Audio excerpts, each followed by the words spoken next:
자, 우리가 붙잡을 언약의 말씀의 제목은 치유가 필요한 가정 문제라는 제목입니다. 이제 저희 어머니 아버지 두 분이 소천하셨으니까 이제 마음껏 얘기해도 되겠네요.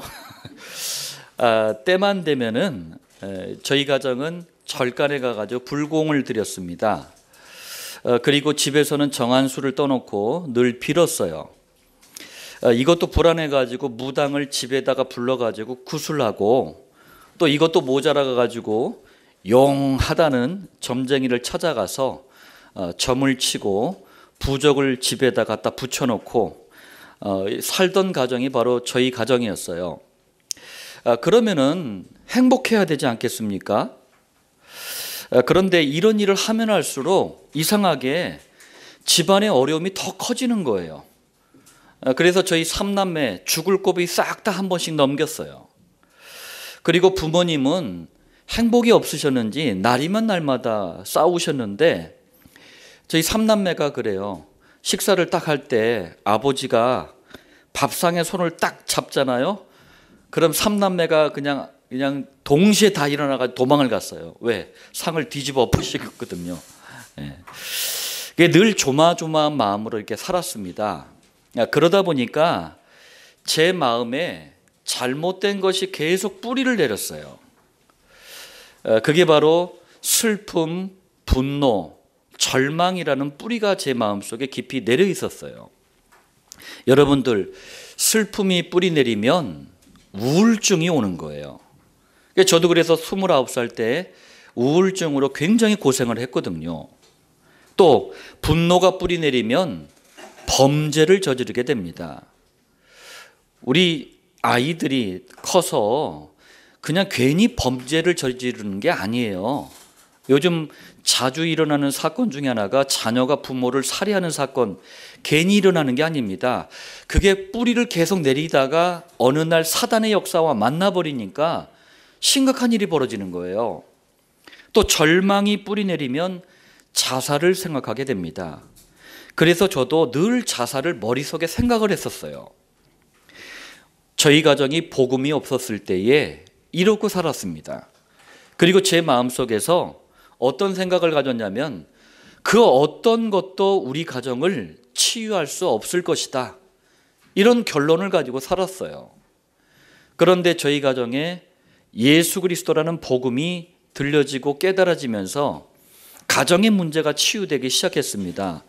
저는 제 가정을 보더라도 그리스도가 인생의 모든 해답이다, 이 결론을 내릴 수밖에 없었어요. 자, 서론의 말씀입니다. 제가 왜 제 가정 과거 얘기를 쭉 했냐면은, 성경은요, 그리스도 안에만 있는 참된 치유를 말씀하고 계셔요. 다시 말하자면 그리스도를 발견하고 고백하고 체험하고 누리고 증거할 때 나오는 치유가 성경이 말씀하는 참된 치유예요. 세상은 지금 치유에 목말라 있어요. 왜? 영육간에 너무 병든 분들이 많아요. 심지어는 교회 안에서도 치유를 얘기합니다. 근데 잘 안 돼요. 안 되는 이유가 뭡니까? 무엇이 성경이 말씀하는 치유인지 잘 몰라서 그래요. 자, 그런데 성경은 가정도 치유가 필요하다고 말씀합니다. 첫 번째예요. 오늘 본문 사도행전 16장 31절에 주 예수를 믿으라. 자, 이게 무슨 말씀이죠? 가정 안에 만 가지 문제가 있어요. 이 모든 문제에 대한 해답을, 참된 치유의 길을 먼저 말씀하고 계시는 거예요.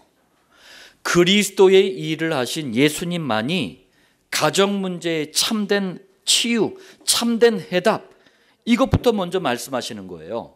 왜요? 왜 예수님만이 참된 치유입니까? 지구상에 존재하는 모든 가정의 문제는 여러분들 어디서 시작되는지 시작점을 알아야 돼요.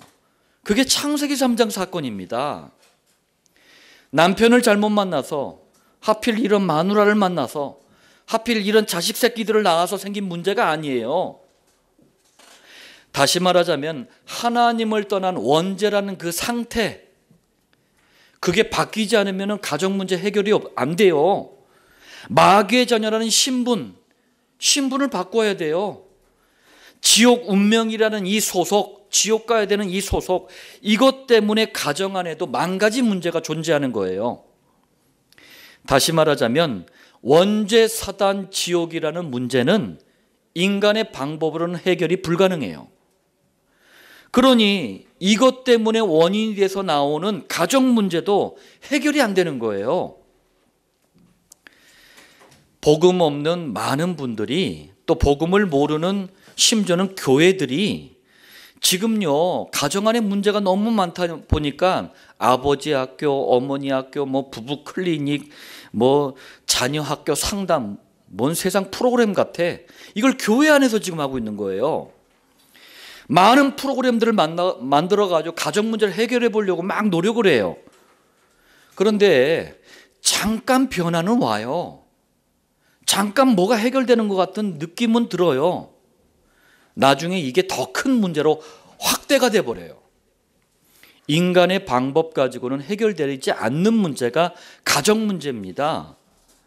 그래서 원죄 사단 지옥을 해결하신 그리스도만이 유일한 해답이 되는 거예요. 가정 안에 있는 모든 문제는 이 문제부터, 이 결론부터 나와야지만 해결이 가능합니다. 그리스도만이 해답이다. 그리스도만이 참된 치유다. 이 결론부터 나와야 돼요.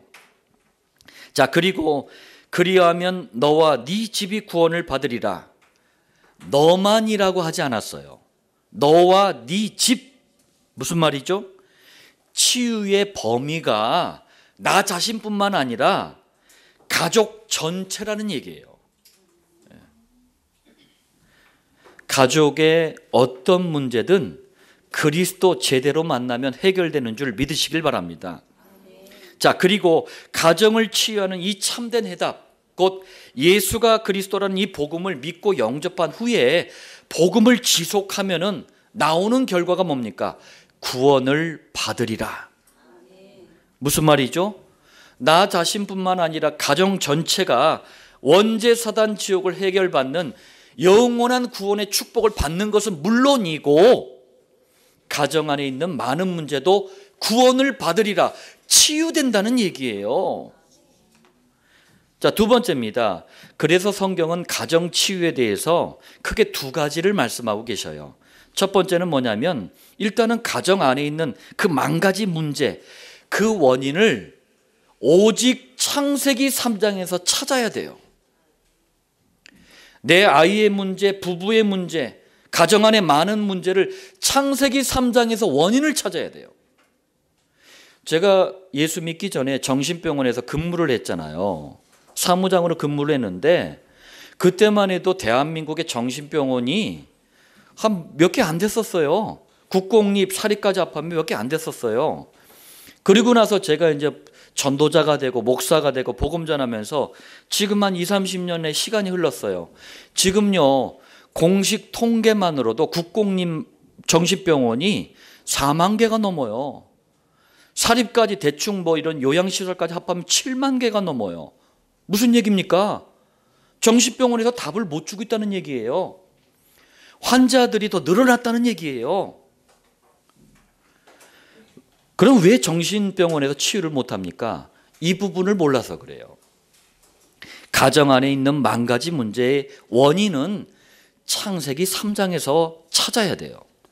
그래야지만 오직 그리스도만이 가정 문제의 답이구나, 이 결론이 나온다니까요.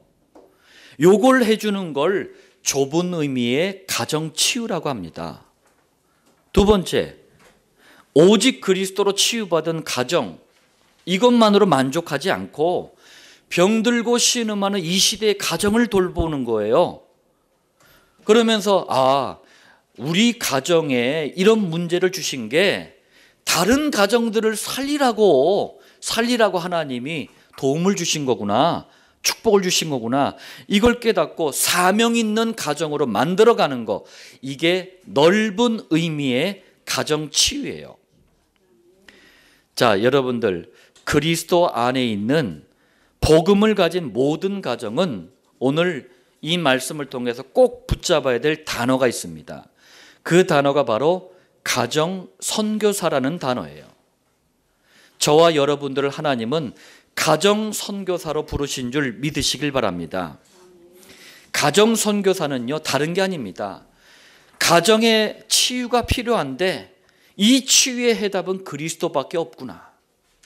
여기에 대한 결론을 가지고 치유의 증거를 가지고 가족을 살리는 전도자가 가정 선교사예요.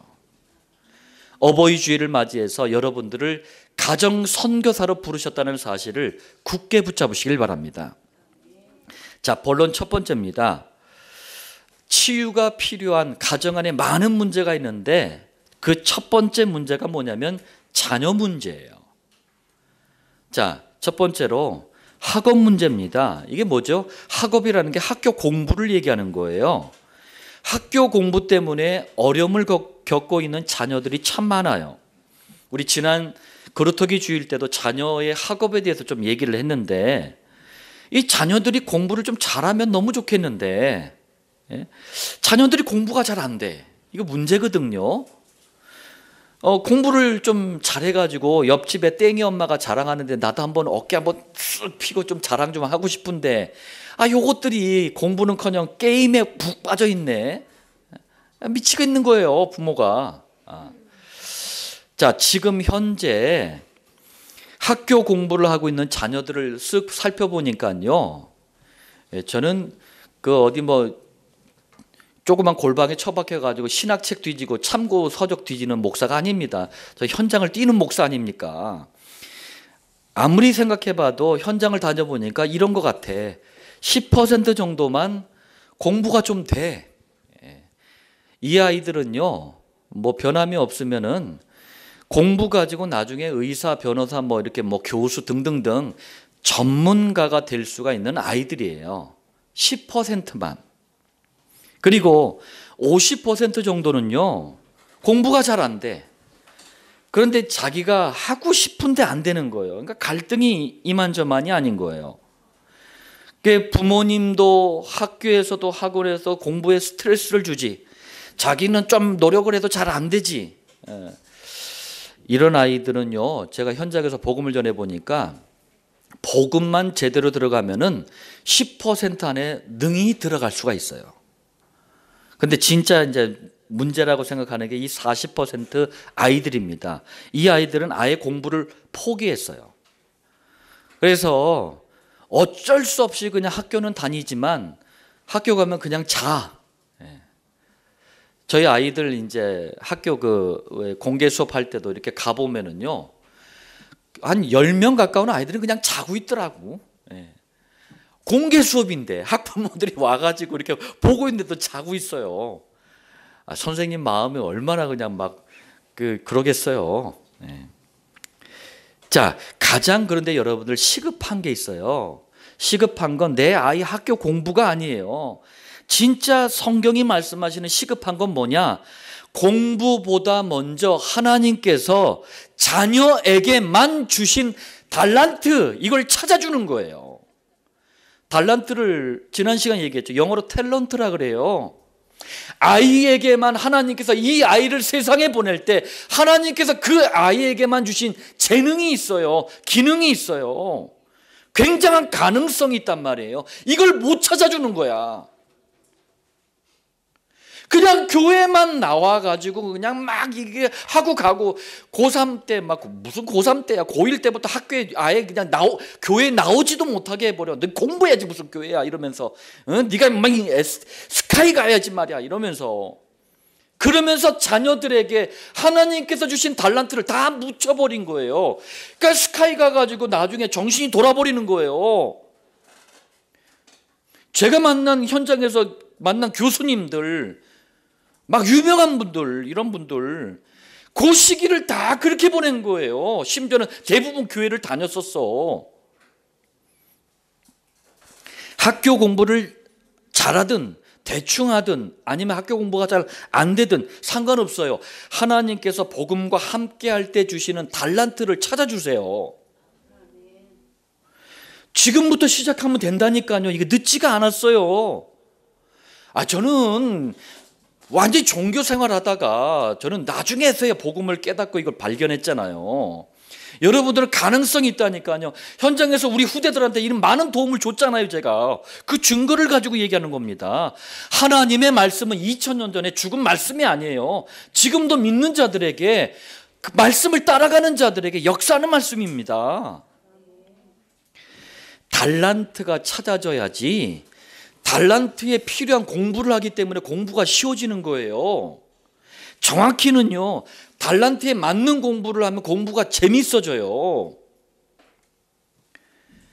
달란트가 찾아져야지 인생에요, 소망이 생깁니다. 힘이 생겨요. 쉽게 말하자면 억지로 마지못해 그냥 뭐 인생 시간표대로 뭐 결혼도 하고 뭐 가정 이루고 이렇게 막 살아가는 그런 인생이 아니라 재미있는 인생을 살게 된다니까요. 제가 복음이 없을 때는 교사가 꿈이고 비전이었어요. 그리고 나서 복음의 원술이 있을 때는요, 사회주의 혁명가가 되는 게 불신자 표현으로 저의 운명인 줄 알았어요. 근데 그때 인생은 너무 힘들었어요. 공부도 어려웠고 인생 사는 재미도 없었고 너무 힘이 들었어요. 그런데 복음을 깨닫고 난 후에 인생에 재미가 생기더라고요. 무엇을 해야 될지 공부의 방향도 잡히고요, 무엇을 하든 다 나의 인생에 도움이 되는 거 있죠. 달란트가 찾아지면 시간도 돈도 노력도 절약이 돼요. 여러분들 달란트가 아닌데 억지로 막 내몰려서 하니까 시간도 그렇고 돈도 그렇고 그리고 뭐 효과는 나타나지도 않고 이런 것을 다 절약할 수 있다니까요. 달란트가 찾아지면은요, 전문성 있는 사람으로 발전하게 됩니다. 단순히 밥만 먹고 사는 정도가 아니라, 여러분들 엘리트라고 하잖아요. 엘리트가 뭡니까? 사회의 어떤 지도층을 엘리트라고 하잖아요. 엘리트 대열에 설 수가 있어요. 우리 임마누엘 교회 개척교회입니다. 저는 처음부터요 엘리트들을 돕는 목사였어요. 엘리트들을 도왔다니까요. 왜? 복음 때문에. 이게 제가 가진 전문성이에요. 서울 지역에 수많은 엘리트들을 도왔어요. 여러분들이 이름만 대면 알 수 있는 정치인들 도왔어요. 경제인도 도왔어요. 연예인을 도왔어요. 사회에 영향력을 주는 엘리트들이 저에게 복음 받은 분들이 상당히 많아요. 왜? 전문성, 달란트, 하나님이 저에게 주신 기능, 비전이 깨달아지니까 그런 만남의 축복이 주어지더라고요. 그래서 제가 그랬어요. 우리 아이들한테도 뭐 성경과 말씀을 통해서 어떻게 달란트를 찾아가는지 길은 안내해 줄 수 있다, 확실하게. 그런데 찾는 건 본인의 몫이에요. 내가 기도해야 되는 거예요. 제가 민준이의 달란트가 뭔지 어떻게 알아? 대신 민준이가 하나님 앞에서 달란트 찾는 방법은 알려줄 수 있다니까요. 얼마든지. 찾는 건 본인이 찾아야 되는 거예요. 하나님과 나 1대1 속에서 방법을 알려주니까, 길을 알려주니까 그 길을 따라가면서 찾으면 되는 거예요. 쉽게 찾아집니다. 복음 안에 있으면. 두 번째입니다. 자녀들 대부분이요, 삶의 규모가 약해요. 우리 자녀들이 밤의 사람이 되면 안 돼요. 아침의 사람이 돼야 됩니다. 이게 무슨 말이냐면은, 이 부모님 책임도 또 커요. 이게 부모님들이 막 밤의 사람, 밤을 좋아하는 부모님들이 있어. 그래가지고 막 밤늦게까지 막 그렇게 즐겨. 그러니까 자녀들도 밤늦게까지 막 게임하고 막 놀다가 뭐 이렇게 또 이제 라면도 막 끓여 먹다가 막 그러다가 이제 밤늦게 이제 새벽에 이제 잠이 들어. 아침에 못 일어나는 거예요. 이러면은 평생 떠나지 않는 두 가지 단어가 있어요. 게으름, 나태가 떠나질 않아요. 그러면 오는 문제가 있습니다. 가난이라는 문제가 와요. 이런저런 문제가 들러붙어요. 아침의 사람으로 만들기 위해서 저는요, 부모의 역할이 너무 중요하다고 봐요.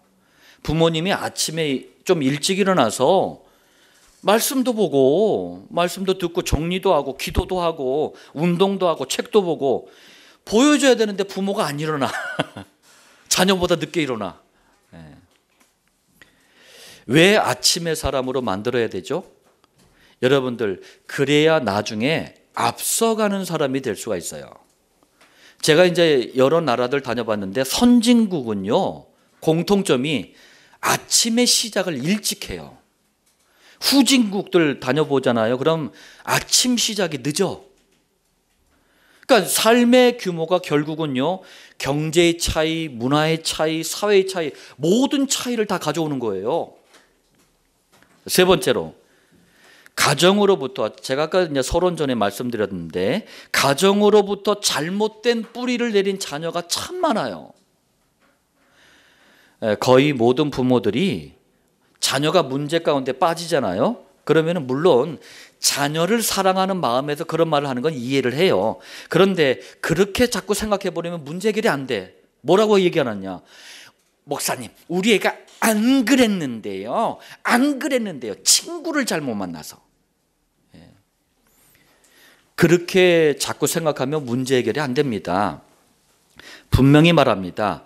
가정으로부터 자꾸 슬픔을 뿌리내리면 자녀가 우울증으로 고생한다니까요.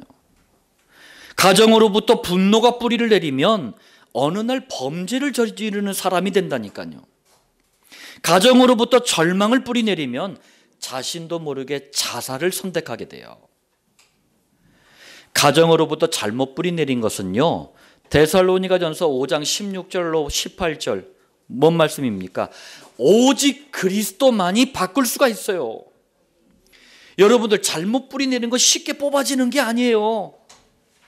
그런데 그리스도만이 그걸 뽑을 수가 있어요.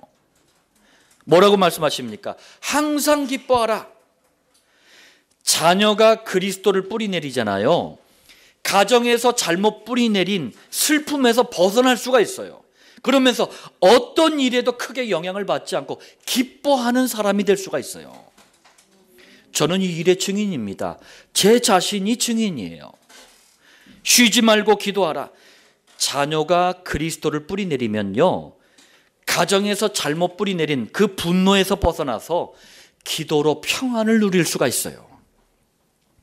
범사에 감사하라. 자녀가 그리스도를 뿌리내리면요, 가정에서 잘못 뿌리내린 그 절망에서 벗어나서 모든 일, 범사가 모든 일 아닙니까? 모든 일에 감사할 수가 있다니까요.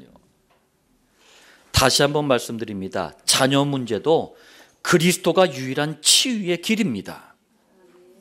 자, 본론 두 번째입니다. 치유가 필요한 가정 문제 많지만 두 번째 문제가 경제 문제예요. 자, 첫 번째입니다. 경제 문제 해결을 위해서는요, 삶의 기본을 제대로 갖추는 것이 중요합니다. 삶의 기본이라 그랬어요. 자, 이게 무슨 말이냐? 여러분들, 절약하는 가정, 부모, 자녀가 되시길 바랍니다. 우리 부모님 세대가 너무 고생을 했어요. 그러다 보니까 부모님들이 마음속에 무슨 한이 있었냐면, 우리 자녀에겐, 내 새끼들에겐 절대 이 어려움을 물려주지 않으리, 이 다짐이 있었단 말이에요. 그러다 보니까 부모가 수가 모든 것들을 자녀에게 그냥 막 준 거야. 자녀가 거기에서 뭘 배웠느냐? 낭비를 배워버렸어요. 낭비. 절약이 안 되고 낭비를 배우다 보니까 어른이 돼서도 돈을 모을 줄을 몰라. 저축하는 부모가 저축하는 자녀가 돼야 돼요. 요즘 아이들은요, 돈이 있잖아요. 그럼 있는 대로 다 써버려. 심지어는 대출까지 받아가지고 써버려. 네. 경제 기본이 없는 거예요. 그러니까 저희 그 아이들에게도 초등학교 딱 들어가자마자 제가 통장을 개설해 줬어요. 통장을 일부러 세와 희명이 한 명 한 명 입학할 때마다 같이 데려가 가까운 은행에 가가지고 통장 개설하고 돈을 주면서 통장에 그 창구 직원한테 입금하는 것까지 다 이렇게 한번 시범으로 한번 해보게 했어요. 왜? 저축하는 습관을 들여주려고. 자, 그리고 주식이나 펀드, 여러분들 이런 생산적인 투자도 할 줄 알아야 돼요. 여러분들, 주식이나 펀드가 굉장히 여러분들 좋은 겁니다. 회사에 직접 간접적으로 내가 그 회사에 참여하는 거예요. 그러면서 그 회사에 필요한 자금을 내가 보태는 일원이 되는 거예요. 건강하게 해주는 거란 말이에요. 근데 이게 인식이 잘못된 거야. 투기 수단이 돼버린 거야. 인생은 한 방이야 막 이러면서 막 투기 수단이 돼버린 거예요. 원래 이게 좋은 겁니다. 유대인들이 이런 걸 잘해요. 성인식, 13살에 성인식이 딱 끝나면은 가정 가문에서 막 일가 친척들이 와가지고 상당히 큰 돈을 갖다가 축하금으로 준단 말이에요. 이게 많게는 수천 수억이에요. 한 번 받은 돈이 일가 친척으로부터. 이걸 그럼 어떻게 하느냐? 주로 아버지가 주도를 해요. 아버지가 주도해가지고 자녀들에게 신문이나 인터넷이나 여러 가지 매체들을 통해서 정보를 수집을 해요. 수집을 해가지고 건강하고 미래 발전성이 있는 회사들을 찾아가지고 거기 주식으로 펀드로 투자를 하는 거예요. 처음에는 자금을 소액 투자하다가 이게 이제 안전한지 확인하고 또 점검하고 또 금액을 늘려가는 거예요. 그러니까 이 유대인들이 20살 딱 넘었으면 일단 언어돼요. 언어가 보통 4, 5개 언어를 해요. 두 번째, 경제 활동에 대한 경험을 미리 해버린 거예요. 그러니까 이 유대인들이 미국 경제에 0.4%인가 3%밖에 안 되는 그 유대인들이 미국 경제를 좌지우지하는 거예요. 세계 경제의 축은 다 유대인들입니다. 여러분들 세계적인 재벌들 보세요. 다 유대인들이에요. 하나님은 절약하고 저축하면서 생산적인 투자를 알 줄 아는 그런 가정의 경제를 주시는 거예요. 맡길 수 있는 그릇이 준비되어 주신다 얘기예요. 그릇. 두 번째입니다. 경제 문제의 진정한 해답은요, 복음 속으로 완전히 들어가는 거예요, 여러분들. 이걸 꼭 기억하시길 바랍니다. 복음 없이 경제 하잖아요. 돈만 하는 사람인데요. 돈의 노예가 돼. 그건 비참한 인생이에요. 성경은 돈의 노예가 되지 말라 그래요. 뭐가 데려갑니까? 돈을 이용해가지고 세계를 살리라 그래요.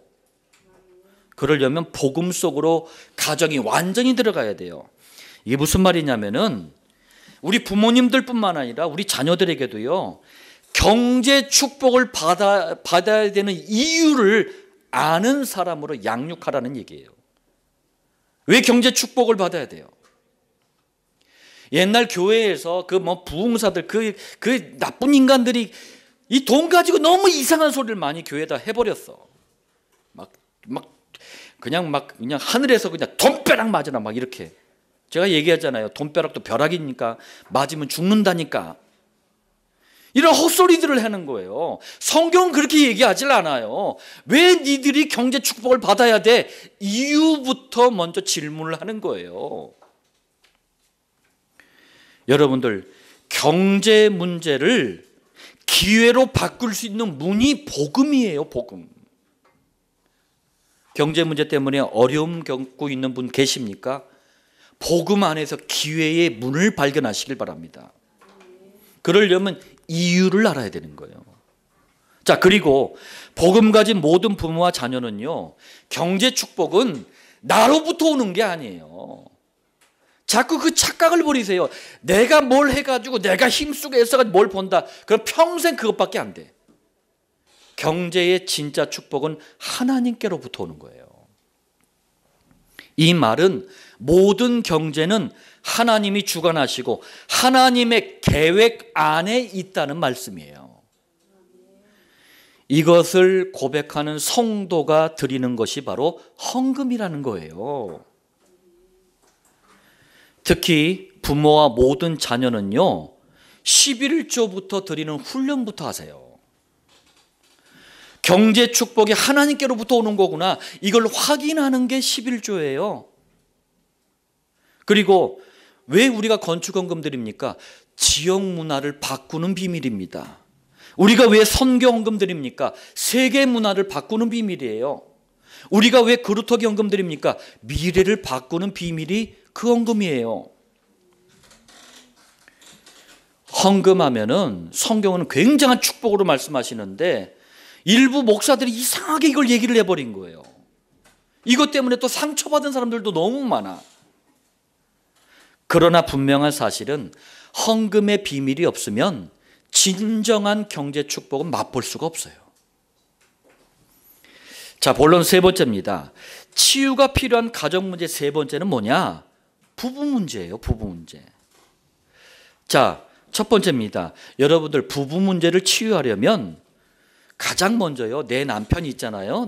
내 아내, 이 서로 배경부터 이해를 해야 돼요. 배경 이해. 이게 무슨 말이냐면은 태어날 때부터 남자와 여자는요, 배경이 완전히 달라요. 창세기 1장 27절에 하나님의 형상대로 사람을 창조하시되 남자와 남자, 여자와 여자 아니에요. 남자와 여자를 창조하시고, 이 말은 남자와 여자는 처음부터 성적으로 다르다는 얘기예요. 남자와 여자는 처음부터 기능도 다르다는 얘기고 역할도 다르게 창조했다는 말씀이에요. 이걸 무시하고 아주 그럴듯하게 얘기하는 게 세상의 남녀 평등 이론이에요. 세상의 남녀 평등 이론은 결국 종착지가 어디냐? 동성애예요, 동성애. 남녀가 평등하니까 내 마음대로 선택해도 돼. 남자는 남자, 여자는 여자. 결국 동성애예요. 동성애의 마지막 귀결점은 어디냐? 수간입니다. 유럽이 지금 그 과정을 겪고 갔어요. 처음에 남녀 평등하자 해가지고 좋지, 좋아 보이잖아요. 그러더니 동성애가 막 불을 당겼어. 그러다가 수간까지 가버렸어요. 사람 가지고 만족이 안 돼. 짐승하고 변태적인 섹스를 하는 거예요. 남자와 여자는요, 성적인 이 감각도 달라요. 그러니까 섹스할 때 느끼는 성적인 반응도 다르다는 얘기예요. 제가 서울의 산업체에 부부 모임이 있었어요. 거기 이제 강사로 이제 간 적이 있었는데 부부 문제에 대해서 말씀을 전해달라고 이제 간 거예요. 가가지고 뭐 얘기했느냐? 부부간의 섹스에 대해서 얘기를 했어요. 근데 그거 말씀 전하는 동안 사람들이 제 얼굴을 눈을 못 맞추더라고. 너무 부끄러워가지고. 자기들이 다 하는 일에 대해서 제가 성경적으로 바로잡아주는데 눈을 못 맞춰줘. 왜? 교회가 그만큼 폐쇄적이에요. 교회가 그만큼 율법적이에요. 가장 직접적인 문제에 대해서 답도 없는 사람들, 부른 부부들한테도 그런 얘기를 안 해준 거야. 성경에 있는데. 하나님께서 처음부터 부부에게만 주신 성을 마음껏 누리는 부부가 돼야 됩니다. 부부에게, 이 섹스라는 것, 성이라는 건요, 부부에게만 허락하신 하나님의 축복이에요. 그래서 부부간의 성은요, 한 마음으로 해야 돼요. 일심. 그리고 집중해서 해야 돼요. 전심. 그리고 이걸 쉬면 안 돼요. 오래 쉬면 안 돼요. 지속. 이게 안 되니까 갈등이 생기는 거예요. 부부간의 갈등. 섹스 트러블이 그 심각한 겁니다. 나중에 이게 다른 문제로 발전한다니까요. 부부가 건강한 성생활을 하려면 서로 헌신해야 돼요. 헌신. 그리고 적극적이어야 돼요. 왜 이렇게 해야 됩니까? 다시 한번 말씀드립니다. 성은요, 부부에게만 허락하신 하나님의 축복이에요. 축복은 누리라고 주신 거예요. 자, 그리고 이런 성생활이 안 되잖아요. 창세기 1장 28절, 이 사명이 감당이 안 돼. 뭡니까? 생육하고 번성하여 땅에 충만하라. 부부간의 성생활이 안 되면 생육, 번성, 충만이 안 되는 거예요. 자, 두 번째입니다. 여러분들, 부부 문제를 치유하려면 서로 다른 과거 배경이 있거든요. 부부가 되기 전에 서로 다른 과거 배경 속에서 서로 살다가 부부가 된 거 아닙니까? 그런데 그 서로 다른 과거 배경 속에서 배우자가 가지고 있는 고유한 영적인 문제가 있어요. 영적인 문제라는 건 뭡니까? 과학과 의학이 알 수 없는 문제예요. 영혼을 가진 인간만 가진 문제가 영적인 문제예요. 이 문제의 출처는 창세기 3장입니다. 원죄사단 지옥에서 원인이 돼서 나온 문제가 개인에게 자기 자신도 모르게 또는 알게 이렇게 깊숙이 자리하고 있는 문제가 영적인 문제예요. 자, 이것부터 제대로 파악을 해야 돼요.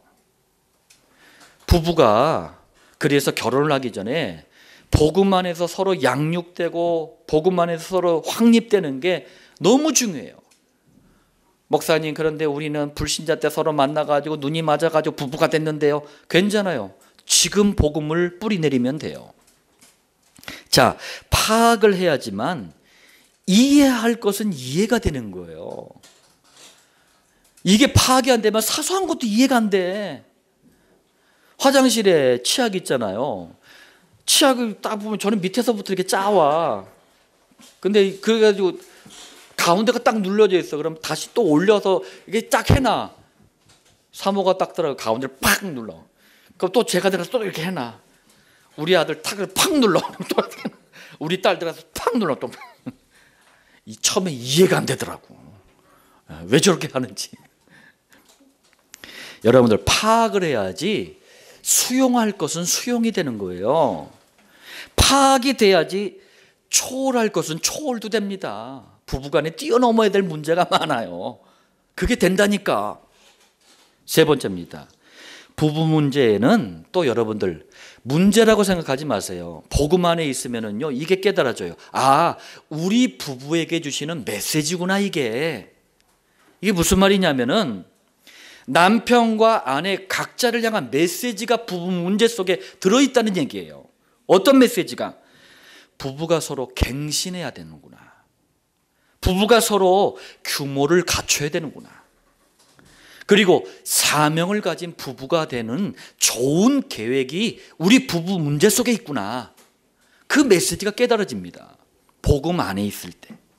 자, 그리고 수많은 병든 부부들이 우리 주변에도 많은데 이 사람들을 치유하라고 나에게 먼저 부부 문제를 주셨구나. 이게 뭡니까? 전도의 메시지예요. 그리고 미래 메시지가 담겨 있습니다. 무슨 말이냐? 부부가 서로 그리스도의 증거를 딱 가진 그런 행복한 부부가 딱 되잖아요. 그런 미래의 가정을 행복하고 아름다운 가정이 되는 거예요. 이걸 바라보도록 지금 나에게 문제를 주신 거예요. 복음 안에 있으면 문제는 기회가 되는 겁니다. 복음 안에 있으면 문제는 축복이 되는 거예요. 자, 네 번째입니다. 부부 문제를 치유받고 행복한 부부가 되려면 잊지 말아야 될 것이 있습니다. 저도 회개 많이 한 거 있죠. 가장 먼저 배우자는 내 것이 아니라 하나님의 것이라는 생각부터 가져야 돼요. 배우자는 내 게 아니에요. 하나님의 것이다. 자꾸 내 것이라고 생각하니까 문제가 오는 거예요. 왜? 내 것이라고 생각하니까 내 마음대로 하려고 그래. 그런데 솔직히 한번 얘기해 보세요. 내 마음대로 돼요, 안 돼요? 안 되잖아. 예?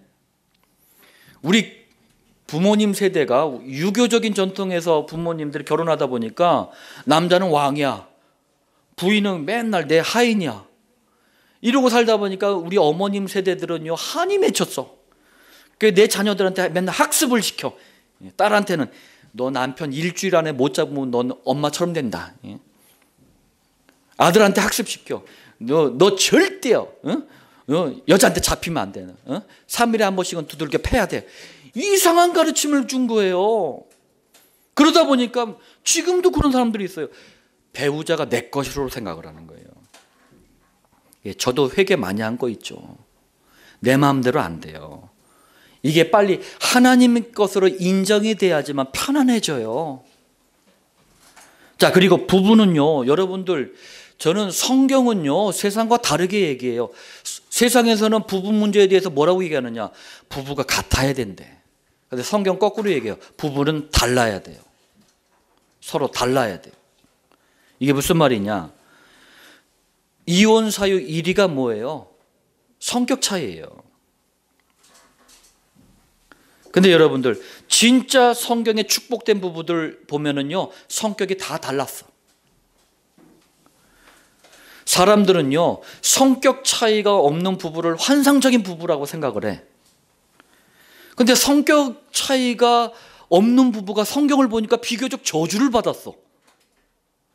창세기 3장의 아담과 하와 부부, 사도행전 5장의 아나니아 삽비라 부부, 대표적이에요. 저주받았어.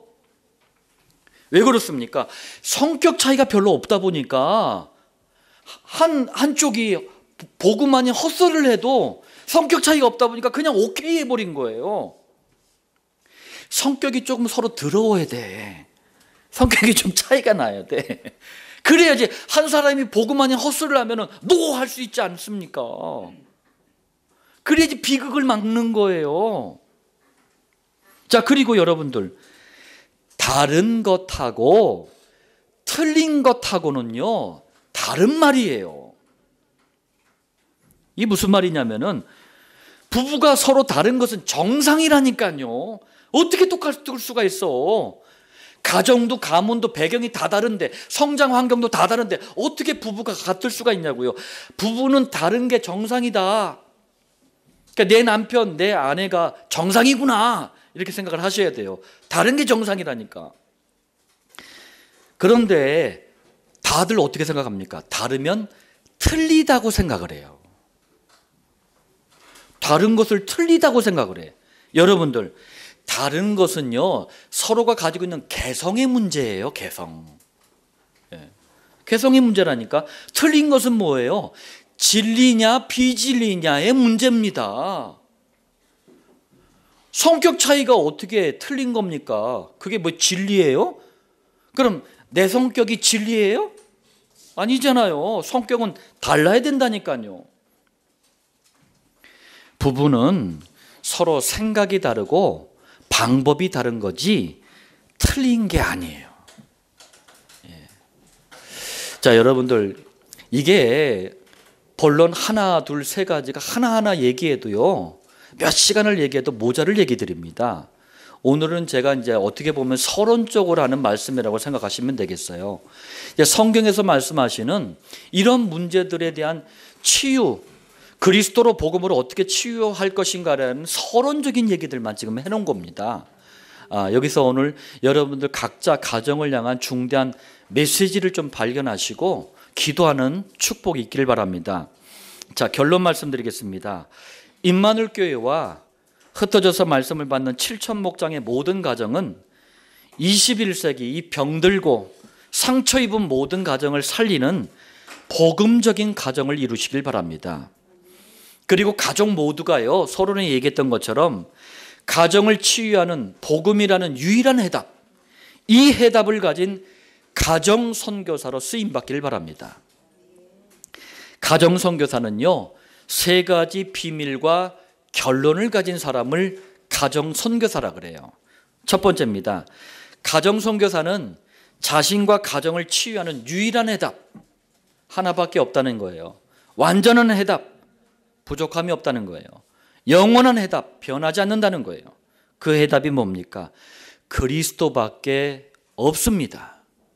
이 결론을 가진 사람이에요. 그래서 그리스도만 선포되는 강단 말씀에 집중하는 거예요. 두 번째입니다. 가정 선교사는 강단에서 받은 그리스도라는 이 해답을 내 것, 자신의 것으로 끊임없이 각인시키고 뿌리내리고 체질화하는 거예요. 이 비밀을 가진 사람이 가정 선교사예요. 그래서 그리스도로 충만해지는 정시 기도에 집중하는 거예요. 세 번째입니다. 강단 말씀에 대한 결론, 정시 기도에 대한 이 비밀을 가진 가정 선교사에게 하나님은 만남 사건을 통해서 병들고 상처 입은 가정을 붙여주시는 거예요. 왜?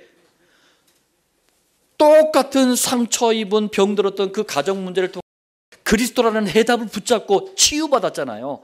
그걸 말하라고.